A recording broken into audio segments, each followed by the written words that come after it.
Assalamualaikum warahmatullahi wabarakatuh. Sahabat beriman dimanapun Anda berada, Anda tentu sudah tahu seperti apa kisah Nabi Nuh alaihi salam, bukan? Ya, pada masanya terdapat kaum yang enggan untuk beriman kepada Allah Subhanahu wa Ta'ala. Padahal Allah telah mengirim Nabi Nuh agar mengetahui jalan kebenaran, tetapi mereka menyangkalnya. Hingga akhirnya Allah memberikan bencana yang amat luar biasa, yakni banjir. Ada yang mengatakan bahwa banjir di masa Nabi Nuh terjadi hingga memenuhi seluruh dunia ini. Apakah benar?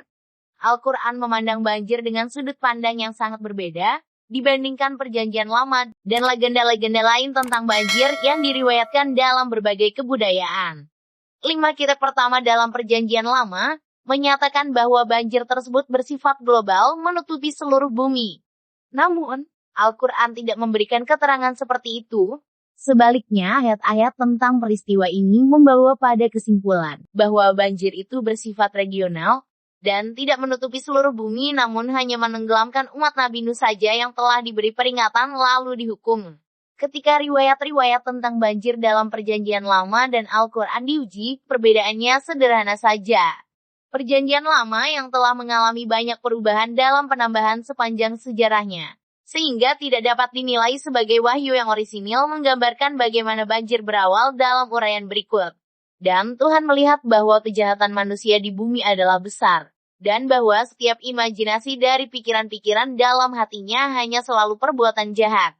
Dan ini menjadikan Tuhan menyesali bahwa Dia telah menciptakan manusia di bumi, dan ini menyedihkan hatinya.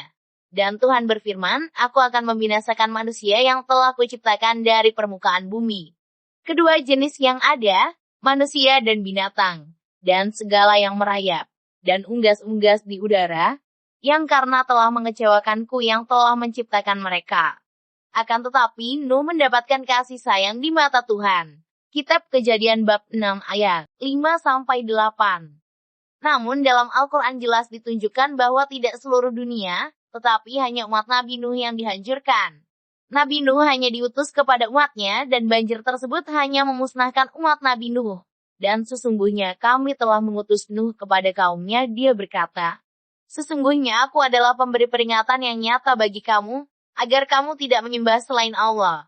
Sesungguhnya aku khawatir kamu akan ditimpa azab pada hari yang sangat menyedihkan." Quran Surat Hud ayat 25-26. Mereka yang dimusnahkan adalah orang-orang yang sepenuhnya menolak pernyataan kerasulan Nuh dan berkeras menentang ayat-ayat yang senada cukup jelas. Maka mereka mendustakan Nuh, kemudian kami selamatkan dia dan orang-orang yang bersamanya di dalam bahtera. Dan kami tenggelamkan orang-orang yang mendustakan ayat-ayat kami.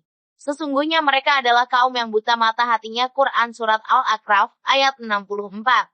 Di samping itu dalam Al-Quran Allah menegaskan bahwa Dia tidak akan menghancurkan suatu umat, kecuali telah diutus seorang Rasul kepada mereka. Penghancuran hanya terjadi jika seorang pemberi peringatan telah sampai kepada suatu kaum, dan ia didustakan. Allah menyatakan dalam surat Al-Qasas, "Dan Tuhanmu tidak akan membinasakan suatu negeri, sebelum Dia mengutus di ibu kota itu seorang Rasul yang membacakan ayat-ayat Kami kepada mereka. Dan tidak pernah pula Kami membinasakan penduduk negeri, kecuali penduduknya melakukan kezaliman." Quran Surat Al-Qasas ayat 59. Allah tidak akan menghancurkan suatu kaum sebelum menurunkan Rasul kepada mereka. Sebagai pemberi peringatan, Nuh hanya diutus untuk kaumnya. Karena itu Allah tidak menghancurkan kaum-kaum yang belum diutus Rasul. Dari pernyataan-pernyataan dalam Al-Quran, kita bisa memastikan bahwa banjir Nuh adalah bencana regional, bukan global. Penggalian-penggalian pada daerah-daerah arkeologis yang diperkirakan sebagai lokasi terjadinya banjir menunjukkan bahwa banjir tersebut bukanlah sebuah peristiwa global yang mempengaruhi seluruh bumi, akan tetapi merupakan sebuah bencana yang sangat luas yang mempengaruhi bagian tertentu dari wilayah Mesopotamia. Wallahu a'lam. Jika Anda menyukai video ini, jangan lupa like, share, dan subscribe. Terima kasih. Wassalamualaikum warahmatullahi wabarakatuh.